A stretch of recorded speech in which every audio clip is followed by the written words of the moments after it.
नमस्कार, बहुत बहुत स्वागत है आपका। आप देख रहे हैं एबी न्यूज़ में। आपका दोस्त जितेंद्र प्रारंभ करेंगे आज के कार्यक्रम को, लेकिन पहले मुख्य समाचार। जम्मू कश्मीर में 3 और हरियाणा में एक चरण में होगा चुनाव, 4 को आएंगे नतीजे। सीबीआई को अल्टीमेटम, बंगाल सीएम की अगुवाई में आज टीएमसी निकालेगी रैली। आरजी कर कॉलेज में हुई तोड़फोड़ को लेकर कलकत्ता हाईकोर्ट ने प्रशासन को लगाई फटकार।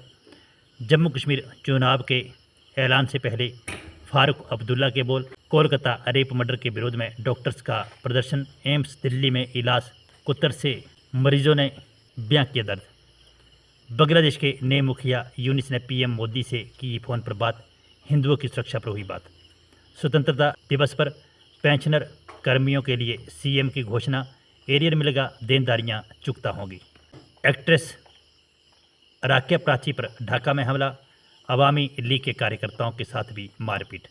आरोपी को 20 साल की कैद व 20,000 जुर्माने की सजा।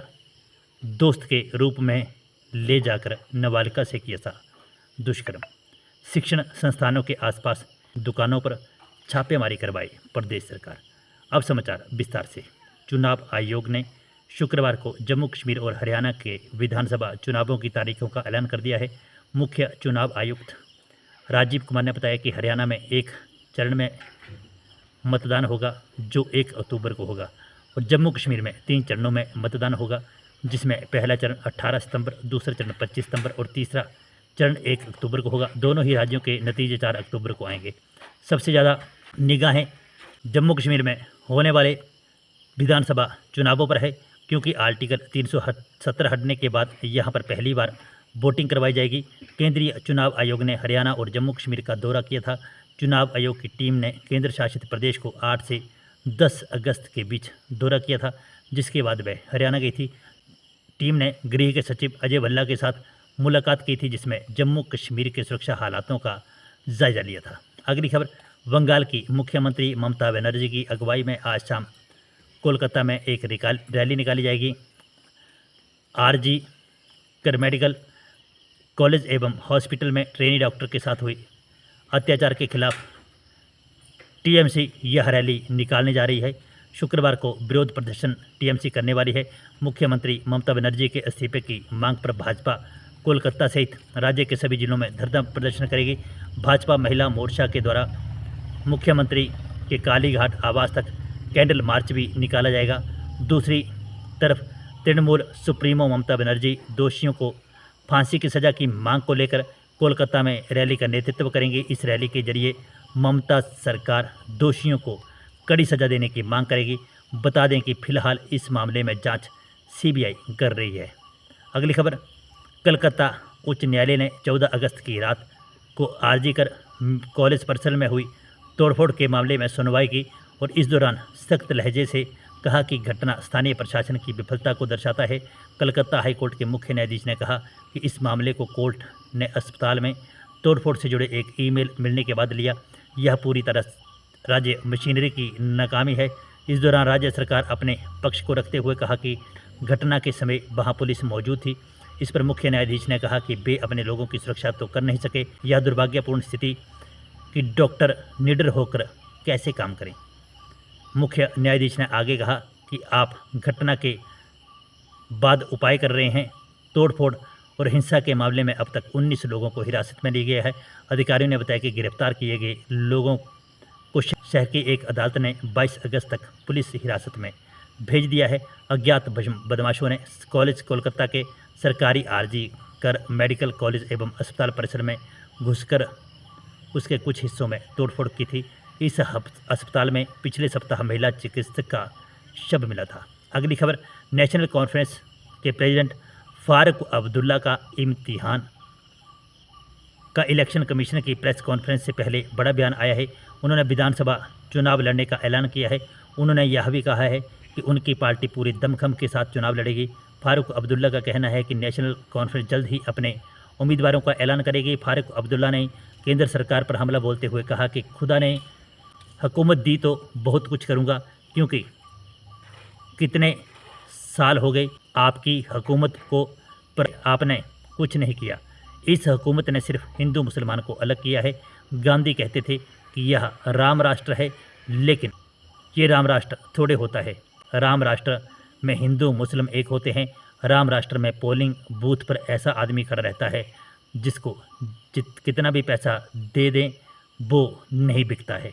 अगली खबर, पश्चिम बंगाल के आरजीकर मेडिकल कॉलेज और अस्पताल में ट्रेनी महिला डॉक्टर के रेप के बाद हुई हत्या की घटना में सभी को झकझोर कर रख दिया।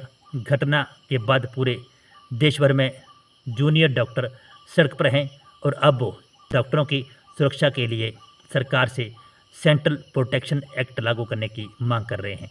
वहीं जूनियर्स डॉक्टरों की स्ट्राइक और प्रदर्शन करने से मरीजों को खासी परेशानियों का सामना करना पड़ रहा है।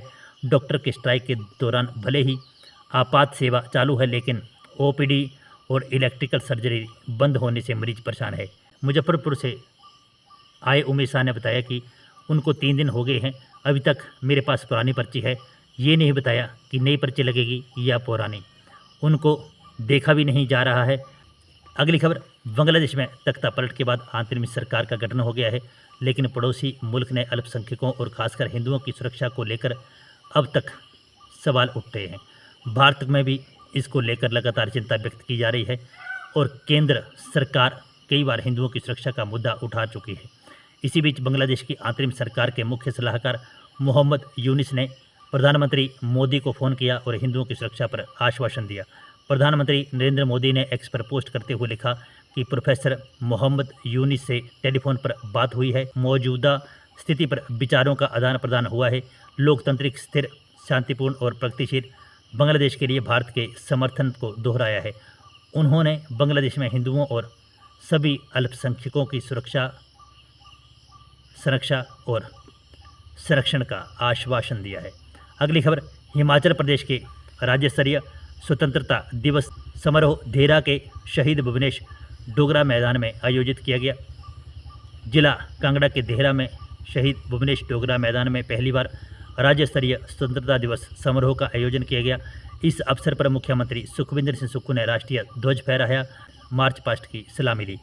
परेड में राज्य पुलिस और जिला पुलिस, आरबी सकोह, आरबी पंडो, उत्तराखंड IRB सशस्त्र बल, ट्रैफिक पुलिसकर्मी, SSB चपड़ी, गृह रक्षक, NCC और भारत स्काउट्स एंड गाइड्स की टुकड़ियां शामिल हुई। परेड का नेतृत्व परिवीक्षाधीन IPS कमांडर सचिन हिरेंट ने किया। इस मौके पर मुख्यमंत्री ने देहरा में राज्य विद्युत बोर्ड का अधीक्षण अभियंता कार्यालय, जल शक्ति विभाग का अधीक्षण अभियंता कार्यालय और खंड चिकित्सा कार्यालय खोलने की घोषणाएं की। उन्होंने वन अधिकार अधिनियम के तहत पोंग बांध विस्थापितों के स्वामित्व के दावों का समाधान करने की भी घोषणा की। उन्होंने 10 ग्राम पंचायतों में 500 किलोवाट तक की क्षमता वाली सौर ऊर्जा परियोजनाएं स्थापित करके उन्हें हरित पंचायत में परिवर्तित करने की घोषणा भी की। अगली खबर, बांग्लादेशी एक्ट्रेस रोकेया प्राची पर ढाका में हमला हुआ है। अभिनेत्री पर यह हमला तब हुआ जब वह ढाका स्थित बांग्लादेश के राष्ट्रपिता कहे जाने वाले बंगबंधु के ऐतिहासिक आवास पर कैंडल लाइट प्रोटेस्ट कर रही थी। वह आवास पर मोमबत्तियों के साथ मौन प्रदर्शन कर रही थी, तभी 30 से 40 लोग वहां आए और प्रदर्शनकारियों पर हमला कर दिया। ज्ञात बात करते हुए प्राची ने बताया कि वे मेरे लिए आए थे, वो मुझे मारने के लिए कह रहे थे। घटना बुधवार देर शाम की है। उन्होंने कहा कि मैं अवामी लीग की सदस्य थी, इसलिए उन्होंने मुझ पर हमला किया। पिछली सरकार अवामी लीग के 100 से अधिक नेता, कार्यकर्ता और समर्थक हालिया हमलों के बाद अस्पताल में भर्ती है। नेशनल अवार्ड विजेता राकेया प्राची ने बुधवार शाम को इस कार्यक्रम का आयोजन किया था। सभी मोमबत्तियों के साथ मौन प्रदर्शन पर बैठे थे, तभी कुछ लोगों ने उनके ऊपर हमला कर दिया, जिसमें प्राची के साथ कथित तौर पर मारपीट की गई और वह विरोध प्रदर्शन करने के दौरान मारे गए छात्रों के लिए न्याय मांग रही थी। अगली खबर, पोक्सो एक्ट के आरोपी 26 वर्षीय गौतम नेगी गांव बरी जिला किन्नौर को अंतरिम जिला एवं सत्र न्यायाधीश किन्नौर स्थित रामपुर की अदालत ने 20 साल की कैद व 20,000 रुपये जुर्माने की सजा सुनाई है। इस मामले की सुनवाई के बाद फैसले की जानकारी देते हुए उप न्यायवादी कमल चंदेल ने बताया कि 25 मई 2020 को 14 वर्षीय पीड़िता को जब वह अपने पशुओं को बगीचे में चरा रही थी तो आरोपी बहला फुसलाकर अपने साथ अपने गांव बरी ले गया, जहां वह दोनों एक गाड़ी में लिफ्ट लेकर भावनगर गए। यहां पर आरोपी ने पीड़िता को अपने दोस्तों के कमरे में ठहराया और रात को उसके साथ शारीरिक संबंध बनाए। भावनगर में से अगले दिन पीड़िता को बदाल ले गया, जहां पर आरोपी पीड़िता के साथ किसी रिश्तेदार के घर पर रुका और यहां पर भी शारीरिक संबंध बनाए। अगली खबर, हिमाचल प्रदेश सरकार से सेवानिवृत्त अधिकारी एवं अधिवक्ता BR कौंडल ने प्रदेश सरकार को सुझाव दिया है कि सरकार शिक्षण संस्थानों के आसपास की दुकानों पर छापेमारी करवाए। इसके साथ ही इस प्रक्रिया को नियमित प्रक्रिया में बनाया जाए, क्योंकि शिक्षण संस्थानों के पास कुछ ऐसी दुकानें और खोखे हैं जहां पर नशे का कारोबार अंधाधुंध चलता है और मुख्य केंद्र बने हुए हैं। VR कौंडल ने यह सुझाव शुक्रवार को आयोजित पत्रकार वार्ता के माध्यम से दिया। उन्होंने कहा कि छोटे बड़े सभी शिक्षण संस्थानों के बाहर नशे का काला कारोबार चल रहा है। इसमें पुलिस के कुछ लोग मिलीभगत में रहते हैं, जिस कारण से यह कारोबार बहुत फल फूल रहा है। पुलिस विभाग और प्रदेश सरकार ने जो आंकड़े दर्शाए हैं वो धरातल पर कोसों दूर है। सरकार को चाहिए कि जिनकी जवाबदेही बनती है उनके खिलाफ भी कार्रवाई का प्रावधान हो, तभी चिट्टे जैसे अन्य नशों की बिक्री पर रोकथाम लग सकती है। तो बंधुओं, ये थे आज के कुछ अहम समाचार जो हमने आपके साथ साझा की। खबरें पसंद आई हो तो लाइक और शेयर करें।